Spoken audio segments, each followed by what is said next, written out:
when they open their mouth, they walk on the floor, when they deliver a cue or call out a rep or run a athlete through a drill. And that's true, but it's only half the picture as a coach. The other half is happening without you saying a single word. Your facility is coaching your athletes right now, and it's your silent assistant. The layout, the labels, the traffic flow, the chaos or clarity, all of it is sending a message to the athlete that walks through your door. The question is whether that message is helping you or hurting you. I'm going to break down something from chapter 13 of my book, the athlete buy-in system, that most coaches either never think about or think about way too late. It's called the athlete experience system. And once you understand the athlete experience system, you'll never look at your facility the same way again. Here's the thing that separates good facilities from great ones. It's not the equipment. I've seen $1 million weight rooms with zero buy-in and a closet full of barbells and an athlete who would run through a wall for their coach. The difference isn't the gear, it's the experience. And experience is designed not accidentally. Every facility you've ever coached in has 3 constraints: time, space, equipment, group size. These 3 things are not problems to complain about. They're variables to design around. Because here's what those constraints actually control. They control the athlete experience. The athlete experience is the silent language of your facility or your assistant without actually hiring one.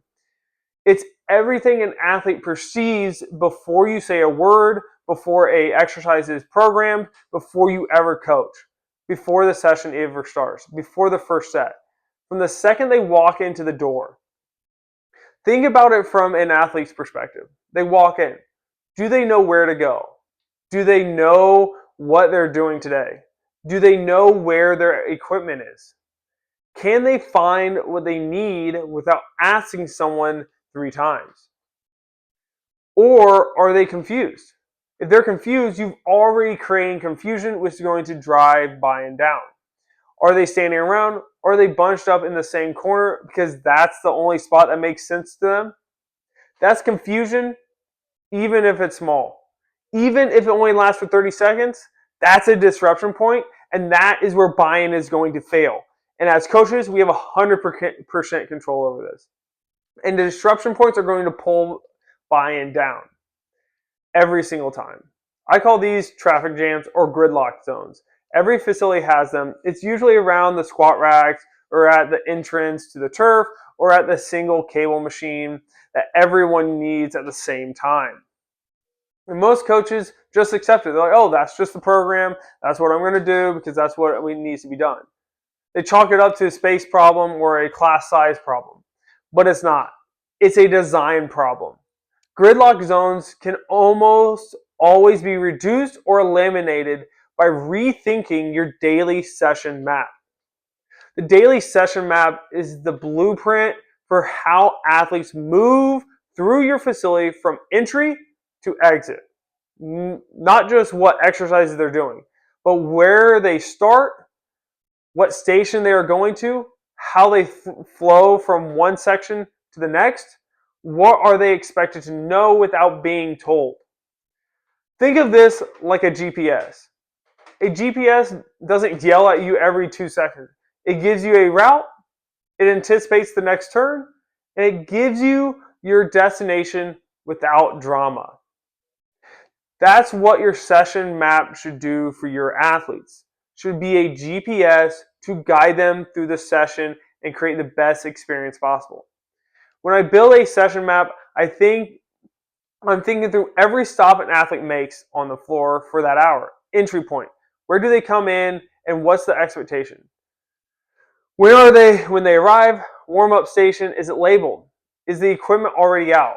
Movement sequence. Does the flow of the room match the flow of the session? Or are athletes zigzagging across the floor because you have already programmed so many exercises that don't work with your facility? Are they burning time or bumping into each other? Are they crisscrossing? Are they creating more confusion because you programmed it that way?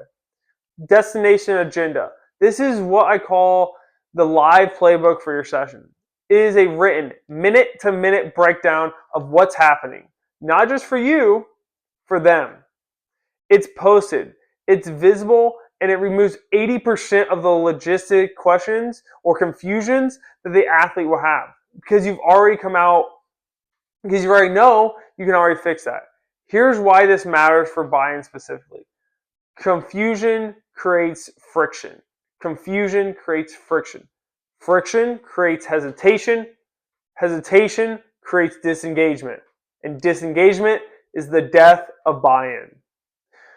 You can be the most energetic, most smart, like the most smart coach, sharp coach in the room.